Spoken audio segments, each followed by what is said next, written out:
You've been in the game for a long time now, since 2008 Clash of Warrior days. Just want you to take me through the sort of emotions when you made it to the PFL and you finally managed to tick the goal off of paying for your mum's house. Yeah, wow, that was a fucking crazy moment, mate. It really was. Like, that first signing bonus, I mean, it was an immense amount of money at the time. I was like, fucking hell, you're going to pay me that? Don't forget, for that fight you just mentioned, I made £150.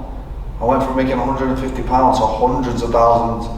I'm not going to say overnight, because it wasn't overnight. It took 16 years. Like, I'm the overnight success that took 16 years. I'm that guy, so it was a massive moment for me. Very proud moment as well. You know, as your only son, I'm an only child, and as the man of the house, to just go, yeah, okay, there you go. You know, take away the mortgage that's paid us off. It was, it's every man's dream, right? And now it's my house now. Now I've got to buy my own house. You know, that's the next one. So yeah, that's the plan. Also, like what we said, you really started this journey from the grassroots to now the face of a very large organisation. You've got the likes of Kane with you, you've got Abraham on the card as well in Manchester top team. Just talk to me a little bit about how far we've come as UK MMA, and if we have a look at Manchester as well, how far the sport's come in that region.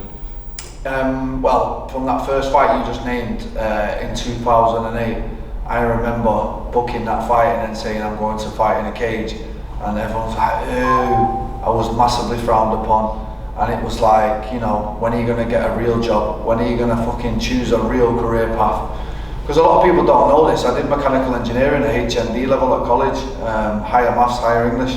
Not many people know that. And I got to a point where it was decision time. Do I follow this path of this UFC where you might make 8 and 8, and that's what it was then, or do you go down the safety route of, you know, mechanical engineering? And I went on work experience one time, and there was this 60-year-old guy in there, and he just looked like the most unhappy guy I've ever seen in my life. And I thought, am I just going to follow my passion here and fucking roll the dice? And now I'm sat in front of you, and this is the guy that rolled the dice.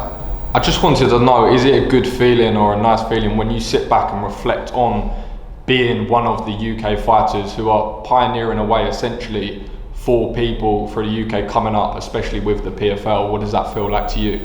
Like what we said before, you really started at the bottom of the sport, so now when you reflect on that, how does that make you feel? I mean, I feel like, to be honest, I'm glad you brought this up now, because I've been feeling a bit disrespected recently. BBC, I actually pulled the reporter up on Twitter because I was that pissed off. They did 2 articles on me. The first one was headlined, "The Nearly Man Brendan Loughnane." The second one was headlined, "UFC Reject is nearly making $1 million." I'm like, bro, do you understand how fucking disrespectful that is to me?